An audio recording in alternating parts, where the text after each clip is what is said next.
Hello, guys, and thank you guys for joining another episode of Speak Easy Interviews. I am your host, Altspees Pelzer, the voice coach, not a voice coach, but the voice coach, professional speaker, certified life coach, and Amazon best-selling author. And I'm coming to you today. You guys know I get excited when I do my interviews, right? I know. I get excited when I go live too, but that's just me. So who I have with me today is Miss Lakeyshuh Carolina. And she is, first of all, she's so quiet. She is so quiet, guys. She is so quiet, but she is such a sweetheart. And I love speaking to her. And you guys, we're going to have a real talk conversation because a lot of times we think about our journey. We think about what we've been through, the bumps, the bruises, the hurt, the pain, the illness. I mean, we think about all of these different things and we forget that our story can help somebody else. Our story can be the blueprint that somebody else needs to get through whatever it is they're going through right now. And we get nervous because we was talking about this a little bit before we started recording. We don't really, we don't want to talk about our business. We don't want to put all that out there and then, oh my goodness, what will people think? But the reality is when you publish the book, a lot more times you'll have a lot more positive feedback than you will negative feedback. And we know that there's a lot of people that get so caught up in thinking that they're going to get a lot more negative feedback than positive. And so my first question to you, Miss Lakeyshuh, after I have you introduce yourself, of course, will be, when it comes to telling your story, what were some of the battles that you had to go through mentally, emotionally, in order for you to not just put it on paper, but to actually publish it and allow people to read it? Well, it's good to be here. My name is Lakeyshuh Carolina. I'm an author of 2 children's books. One is called How Do I Pray to God, a children's prayer guide, and another is How Can I Please God? And my story is common to me. I guess it's common to me, but can be unique to other people. When I was growing up, I didn't have very, very many friends, and I was bullied throughout school. Plus, I have a speech impediment, so mentally, I wasn't all there. I was so self-conscious of my voice and my personality. I didn't really get along with my peers, and plus I was bullied throughout my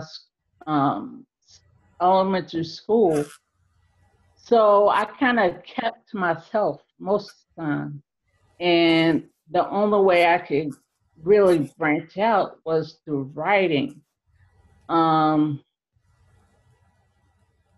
only did the writing cause me to express myself more, but it enabled me to transport myself to like other dimensions or sceneries or I have a very vivid imagination. So when I write, I could write myself into a bigger, better story. Not that my life is like all messed up, but I could write myself into a brighter one, better one, or another dream world, that I could just stay there for hours and just write and live out, and nobody will bother me there. I didn't have to conform to society and listen to them and hear them talk bad about me. So that's part of my story. And another part of my story I've grown up with multiple disabilities, medical disabilities, epilepsy, TN, which is trigeminal neuralgia, that's like the nerve in your face that goes off every once in a while and it's extreme pain. Uh, just recently, February, I had a mild heart attack. So, so that's been my medical side, along with many others that I had to get through mentally to say that even though I have these disabilities, although I have limitations physically, my mind wasn't limited to where my disabilities stopped short of, you know? And that's what I want to give to others, want to say to others. Although you have disability, you may have limitations, you may have physical ailments. Your mind doesn't have to conform to all of that. You can control your mind. You can actually go beyond your personal limitations and branch out to wherever you want to go, you know? And So that's true. It's definitely true. And it's interesting because you think about, here we are in 2017. Technology has come goo gobs of ways, from when we were children. Yet what you're speaking on is something that has not changed in the years and the decades and the centuries. right. It's the bullying and those who have a disability feeling as though they really don't have a voice. And that's something that really has not changed. And even though that there's been some gains, there's been some successes in giving them that voice and trying to show them that they have that voice. I don't feel as though it's been a big enough turnaround. Has been a big enough, let's really fix this, let's really go after this and make some changes in this area. It kind of falls by the wayside a lot of times. Right. It really does. It really does. And sometimes I feel many others think, oh, because I have this disability, although I have this limitation, then I can't do anything outside of myself, you know, or I can't do anything to contribute to society and stuff. And I used to think that way too, but really I had to um, see my purpose for what it is. My purpose what in life was not to dwell on what I couldn't do, but what I can do, you know? And that's a powerful statement right there. Don't focus on what you can't do, but focus on what you can do. I think a lot of times, and matter of fact, there was a video on Facebook that was going around where the teacher went and, did some problems on the board, and the first problem was wrong, but all the rest of them were right. And Mm-hmm. everybody in the class laughed. All the students laughed and said, you got the first one wrong. And he said, how interesting is it that you guys focused on the one I got wrong, but not the other 9 that I got right? Right. And it's so debilitating to me, maybe to other people, when others focus on your disabilities. It makes you kind of ashamed to be in front of others, but that's when you have to look beyond those people, you know, and say, I wasn't put on this earth to for my life to revolve around you, you know. I was put on this earth for a purpose, you know, and the end goal is to do the things that God told me to. I mean, although many people don't believe in God, and I'm not putting that down in any way, but there's a goal and a purpose of why each and every one of us was put on this earth. And that purpose is the means and destination that we need to get to, even if we have to go through many others to get there, you know. And I don't mean crushing them under your feet, but you gotta understand, we were born with a purpose and a vision. Others don't have our vision in their heads. They have their own vision. So they can't see ours for what it is. And plus, a lot of other people won't fit in to our vision because they don't have the capability of being in it. So our vision is so fast. So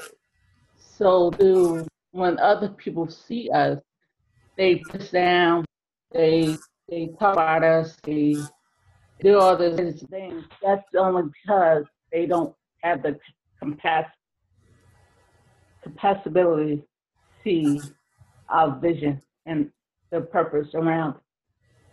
Yes, indeed. And you know, it's interesting because a lot of times we think it's our job to make people believe in us. And we kind of get caught up in that mindset.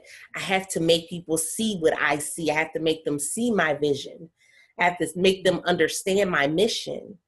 And that's not it. But like a lot of times we've been given that vision, we've been given that mission for us to move forward in the mission and the vision.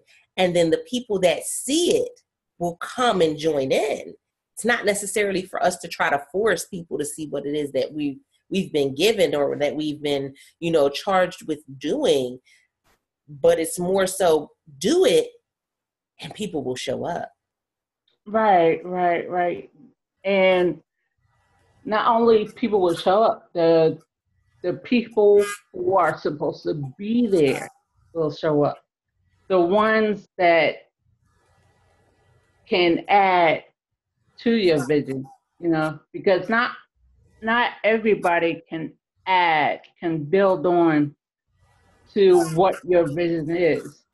Because not, you know, everybody has their own opinions and stuff like that. And not everybody has your best in mind. Sometimes they have their own agenda, you know, in mind, and those are the people you have to be wary of. You can't allow everybody into your life, and to advise you to you know, to add to you, because when you do that, you wind up weighing yourself down. You know, you begin to pile up too many things. And that's when you have to weed out what's necessary from what's unnecessary. And that is a process in itself, because we don't want to leave anybody behind. We want to take everybody with us, right? We want us. Oh, listen,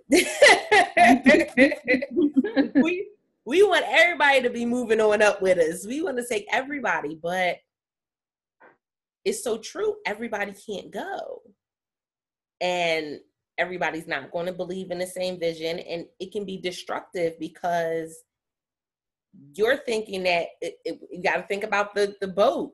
You got to think some people are going to be they're going to be drilling holes in your boat. Right. Sometimes it's just that the boat wasn't meant to carry so much. Right. So we got to be very careful about who it is that we take with us on this journey. And especially when you're writing a book, because I tell people, first of all, we're always our own worst critic. We right. tearing ourselves apart. Right. We're already tearing ourselves apart when it comes to writing this book. And then don't try to edit it, because then you like cutting out whole chunks of the book. It's horrible. But we're already our own worst critics. So we have to be very careful about who we put our baby, our book, whose hands we put it in, because again, they're not always going to have the same vision as us. So we got to be, having people, oh, this person read it and they didn't like it. This person said it should have been longer. This person said it should have been shorter. I can't go by that. And then you have a whole bunch of opinions that's making you doubt yourself and your purpose, your original purpose for the book. Mm-hmm. And now you're struggling within yourself when you shouldn't have been in the first place. That's it. So what was one of the things that made you like second guess yourself when it came to writing your book? Like you said, we are our own worst critics. So I had to get beyond me. So and a lot of people will side with this, because you have to get beyond yourself in order to do stuff. And sometimes it's so frustrating sometimes, because you want to be right, but sometimes you have to say, on this point, you're severely wrong. You have to tell yourself you're wrong, okay, in order to get past it. So one of the struggles I had to get past myself, some of my doubts, some of my criticisms, some of my, even I said in the beginning, I had a speech impediment. I go to different events, and at these events, I have to speak about my book. But I was so self-confident, confidence about my voice and how I spoke. I had to struggle even with that, because in my mind, I hated my voice. And I said that several times. But God got with me and said, you know why you're having problems with your voice? Because you just cursed your voice. For many years, you have said, I hated your voice. And I had to realize, because I spoke that, I spoke a vow against my very own voice. So I had to repent for speaking against something that God gave to me to speak to others. And that's the thing that I had to struggle with most, was with me and my disabilities. I know that was, and you just made a very significant statement, because a lot of times when people think, oh, I'm just going to write a book, again, we talked about that. You're an entrepreneur. They don't think I'm going to have to get up and talk about my book, or that I'm going to have to talk and connect with people and engage with people. They just think I'm going to write the book, and somehow through osmosis, Oprah's going to find out about it. She's going to put it on her reading list, and I'm going to be a millionaire. And it's like, it doesn't work that way. Right. There is a lot of work that gets put into promoting a book, publishing the book, putting it out there. There's a lot that has to be done. And so people say, oh, well, no, I won't have to get up and speak about my book. I'll just publish the book and keep it going. And it doesn't work. And then they have a book that's out there that doesn't sell anything. Right, right, right. And God said, "Faith without works is dead." How you gonna have faith? I have faith that my book gonna sell without me going out and actually showing people that I have a book. So, so we have to realize we as authors are our own personal billboards. So we are our own personal billboards, promotions, advertisements. It's bad to that say, it's kind of sound bad to say, but you have to sell yourself. So you have to go out, go to different events, make yourself known, introduce yourself to people, even though if you don't sell a single book or a single, when you're out there, you're networking, you make your name known to other people. You're speaking to them, you're letting them get to know you. So when they actually hear or see you again, and they'll say, "Oh, I remember you. Let's talk." You know, the next time you may be on an interview or maybe a speaking engagement that you could be able to branch out more, teach others about your writing process, and that's where the momentum starts. But first, you have to get out there and literally sell yourself. Yes, you do. You definitely do. And so with everyone that comes on the podcast, I always ask them one question. And the one question that I always ask is, when it comes to writing your first book, what was one of the blunders that you had? And so those who have followed the podcast, you guys know I've gone through a number of blunders, first book all the way through the seventh book. But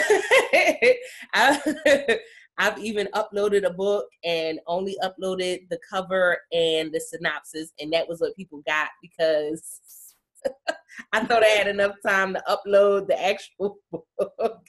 I've gone through a lot. But what was one of the things that you were like, oh man, like one of those moments where you was like, oh, well, lesson learned for next time? One of the blunders, I can't think of one, but as I was writing, one of the blunders as I was writing was overthinking. Overthinking. I mean, while I was writing, I said, is this good enough? Maybe I should add that there. Maybe I should. Us creative people don't know how to stop ourselves. Seriously. We always want to add stuff, take away stuff. Sometimes we just got to tell ourselves, yeah, the book is finished. You can stop now. Oh my goodness, I can so agree to that because I've had times where you kind of go back and you want to tweak something, or you go back and you want to add something, and you're like reading through it and you're like, oh, let me just add this, and oh, you know what, this would go great here. Man, the book will never get done that way. But I had somebody say to me, and it was my business coach. I had her say to me, she just was like, you can always do another book. I was like, oh yeah, you're right.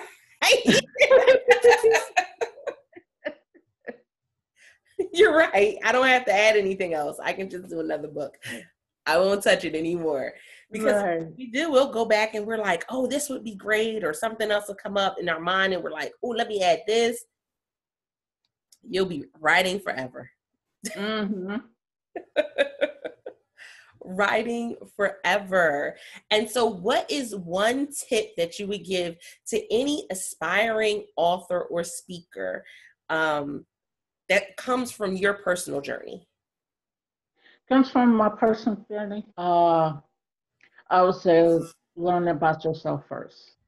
Mm. Because once you learn about yourself, then whatever you write down, when the people read it, they will learn about you too. You know, that's important because when you're writing, you're putting you into your writing, you know. Yeah, definitely. And you know, it's your voice. It's an extension of your voice. Mm-hmm.